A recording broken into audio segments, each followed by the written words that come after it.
Hello students, I am Ramanan. In the video class 10 exercise 4.4 sum number 6 பார்க்க போறோம். In the figure, O is the center of the circle with radius 5 cm. T is the point such that OT is equal to 13 cm. T is the point அப்படினு சொல்றதுனா சென்டர்ல இருந்து it is away from 13 cm. Centre O ல இருந்து 13 cm எட்ட இருக்கு. So the clear statement is OT is equal to 13 cm. The distance between O and T is 13 cm. Okay. And OT intersects the circle E. OT intersects the circle E. இந்த OT circle வந்து E பாயிண்ட்ல intersect ஆகுது. Such that இந்த OE கூட 5 cm தான். ஏன்னா O ல இருந்து the rim of the circle. அப்ப அந்த distance என்னது? Radius. Okay. அடுத்ததா AB is the tangent to the circle at E. இங்க பாருங்க இந்த பாயிண்ட்டை வச்சுட்டு இந்த A ஒரு பாயிண்டா வச்சா A ல இருந்து P வரைக்கும் ஒரு tangent line, A ல இருந்து E வரைக்கும் ஒரு tangent line னு அவங்க சொல்றாங்க. Okay. Find the length of AB. இந்த chord இருக்கு இல்லையா? the length of AB நான் blackல வரைஞ்சு காமிக்கிறேன். இந்த லைன் தான் இப்போ அவங்க क्वेश्चनா கேக்குறது. இதனுடைய length என்ன அப்படினு. சோ அப்ப இதே டயகிராம்ல இருக்க இதே சம்ல இருக்க கூடிய விஷயத்தை கொஞ்சம் விசிபிளா உங்களுக்கு பெருசா போட்டு காமிச்சிருக்கேன். This point is P and this point is O. The distance between this OP, that is radius, is equal to 5 cm. Okay. And distance between this OT is 13 cm. This point is Q and this point is B. AB. Okay. This point is E where OT intersects. The question is we have to find the value of A and B. AB. So, இது வந்து ஒரு right angle ட்ரையாங்கிளா நம்ம consider பண்ண முடியும். ஏற்கனவே நான் உங்களுக்கு properties of டான்ஜென்ட்ஸ் and சர்க்கிள்ல சொல்லியிருக்கேன். ஒரு டான்ஜென்ட்டுக்கு ஒரு சர்க்கிளுக்கு வரையக்கூடிய டான்ஜென்ட் அந்த சென்டருக்கு கண்டிப்பா பெர்பெண்டிகுலரா இருக்கும் அப்படின்னு சொல்லியிருக்கேன். பெர்பெண்டிகுலரா இருக்கும்னு சொன்னாலே நம்ம யாரை கூப்பிட்டுட்டு வந்துடலாம் சால்வ் பண்றதுக்கு? பித்தாகரஸ் தியரமை கூப்பிட்டுட்டு வந்துடலாம். such a easy way. அப்ப எனக்கு நமக்கு என்னென்ன வேல்யூஸ் தெரியும்? ஒரு ரைட் ஆங்கிள் ட்ரையாங்கிள்ல 5 அப்படிங்கிற ஒரு பேஸ் வேல்யூ தெரியும். the lengthiest part of this right angle triangle 13 cm னு தெரியும். இந்த PT யோட வேல்யூ தெரியாது. ஓகே. இப்போ இந்த PT யோட வேல்யூ கண்டுபிடிக்கணும்னா இத நான் ஒரு ட்ரையாங்கிளா இதுல இருக்கிற மாதிரியே கலர்ல உங்களுக்கு ட்ரையாங்கிளா டிரா பண்ணி காமிக்கிறேன். So look at here. இந்த வேல்யூ பாத்தீங்கன்னா இதான் கார்னர், அந்த 90 டிகிரி இருக்கக்கூடிய கார்னர் வந்து P, vertex P. Okay. this is vertex O. so the OP யோட வேல்யூ தான் நமக்கு 5 cm னு தெரியும். and then this is T, right? OT யோட வேல்யூ நமக்கு 13 cm அப்படினு தெரியும். சம்ல கொடுக்கப்பட்டிருக்கு இதெல்லாமே. so we have to find the value of PT. this part நமக்கு வேணும். ஓகே. அப்ப இதுக்கு நாம என்ன செய்யலாம்? by Pythagoras theorem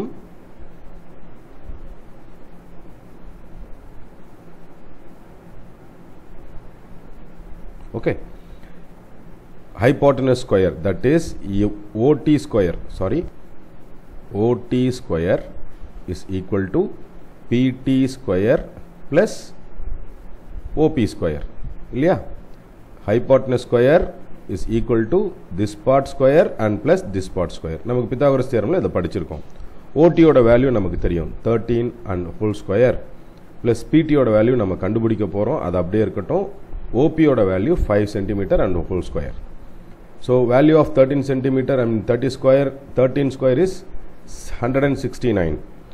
அடுத்ததா PT square இல்லையா? PT square plus 25. இந்த 25 left sideல போச்சுனா மைனஸ்ல போகும். 169 minus 25 is equal to PT square. Okay. நமக்கு தேவை PT தான் இல்லையா? so square root of இதனுடைய simplified value பாத்தீங்கன்னா 144. so PT square is equal to 144. PT யோட value square root of 144. therefore value of PT is equal to 12 cm. Okay. இன்ட்ரஸ்டிங்கான விஷயம். நம்ம வந்து டயகிராமை கரெக்டா புக்ல இருக்கிற மாதிரியே வச்சு நம்ம போட முடியாது. நீங்க அதை ரீட்ரா பண்ணாதான் எது எங்கெங்க இருக்குன்னு உங்களுக்கு ஒரு செல்ஃப் ஐடியாவே கிடைக்கும்.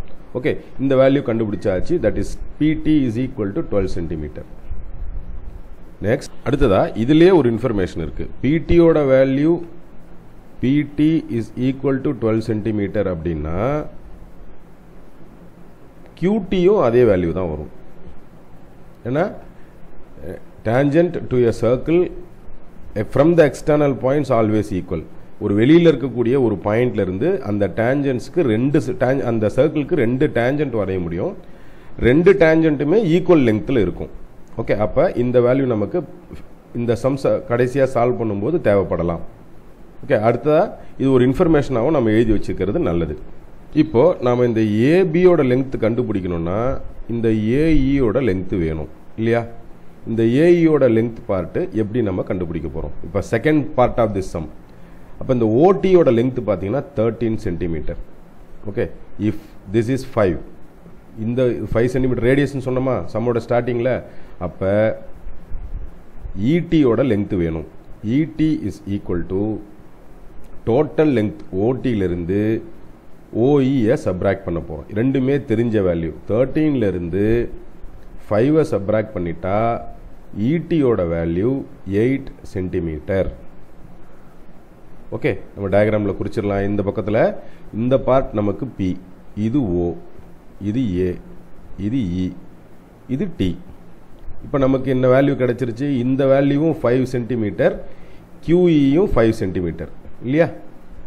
இப்போ இந்த வேல்யூ கிடைச்சிருச்சு. டோட்டலாக 13 சென்டிமீட்டர்னா இது 5, இது எவ்வளோ? 8 தான். ஓகே, அண்ட் ஆல்மோஸ்ட் இன்னொரு விஷயம் கவனிங்க. இந்த இடம் பெர்பெண்டிகுலர், ஏன்னா இது பைசெக்ட் பண்ணுது. இந்த லைனை வந்து இது பைசெக்ட் பண்ணுது. பைசெக்ட் பண்ணும்போது பெர்பெண்டிகுலராக பைசெக்ட் பண்ணுது. Perpendicular in the sense there might be 90 degree. Okay, அப்போ இந்த இடம் ஏஇடி, ஆங்கிள் ஏஇடி அப்படிங்கிறது 90 டிகிரி. ஒரு மெஷர்மெண்ட் கிடைச்சாச்சு, இடியோட மெஷர்மெண்ட் கிடைச்சாச்சு. இப்போ ஏடியோட மெஷர்மெண்ட் வேணும். பியிலிருந்து டி வரைக்கும், தட் இஸ் பிடி இஸ் நத்திங் பட் இப்போ தான் கண்டுபிடிச்சோம் 12 சென்டிமீட்டர். இந்த பார்ட் எக்ஸ்ன்னு வச்சுக்கிட்டா இது 12 மைனஸ் எக்ஸ். ஓகே, இப்போ இந்த வேல்யூ போடலாம். AD is equal to total value BD minus required value AD, sorry BA. இப்போ பிடியோட வேல்யூ நமக்கு தெரியும் டோட்டலாக 12, பிஏவோட வேல்யூ தெரியாது, அதனால் நம்ம எக்ஸ்ன்னு வச்சுருக்கோம். ஸோ இப்போ டோட்டலாக ஏடியோட வேல்யூ என்ன வருது? 12 மைனஸ் எக்ஸ். ரெண்டு வேல்யூ கண்டுபிடிச்சிட்டோம். ஓகே, இப்போ இந்த சைடு வேல்யூ நமக்கு தெரியணும். இப்போ ஏஇயோட வேல்யூ ஈஸியாக நம்ம கண்டுபிடிச்சிட முடியும். ஸோ அதனால தான் இந்த டயக்ராமை நான் போட்டிருக்கேன். இந்த சைடு டயக்ராம் உங்களுக்கு புரியறதுக்காக போட்டிருக்கேன். இப்போ இந்த டாப் சைடில் எல்லாத்தையும் மார்க் பண்ணிடலாம். இது வந்து 12 மைனஸ் எக்ஸ், பிஏ வந்து எக்ஸ். அப்போ ஏஇயும் எக்ஸ் தான்.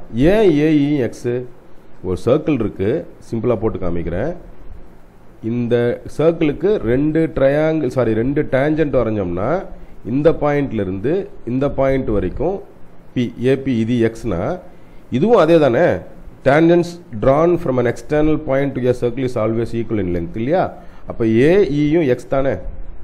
அப்போ ஏஇயும் எக்ஸுங்கிறதுனால இந்த பார்ட், சாரி பிஏ அப்படிங்கிறது எக்ஸ்ன்றதுனால ஏஇயும் எக்ஸ் தான்.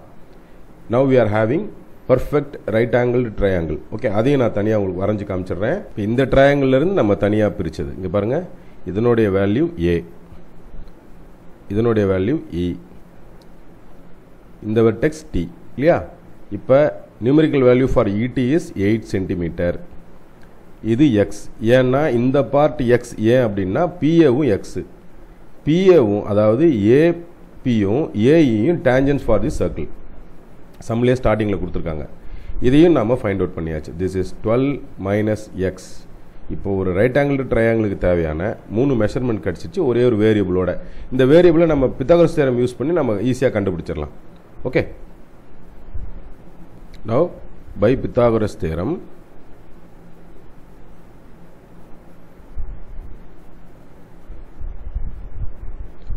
இன் ட்ரையாங்கிள் ஏஇடி. ஓகே, நம்ம ரைட் ஆங்கிள் எங்கே இருக்குன்னு லொக்கேட் பண்ணணும். Angle AED is equal to 90 degree. Okay, இங்கே நம்ம ரீசன் எழுதிப்போம். AE is equal to AB is equal to X because tangents. ஏன் அப்படிங்கிற ரீசன் தெரியணும். ஒவ்வொரு மெஷர்மெண்ட்டுக்கும் ரீசன் கண்டிப்பாக எழுதி வச்சுக்கணும். By Pythagoras theorem hypotenuse square, that is AT square is equal to AE square plus ET square.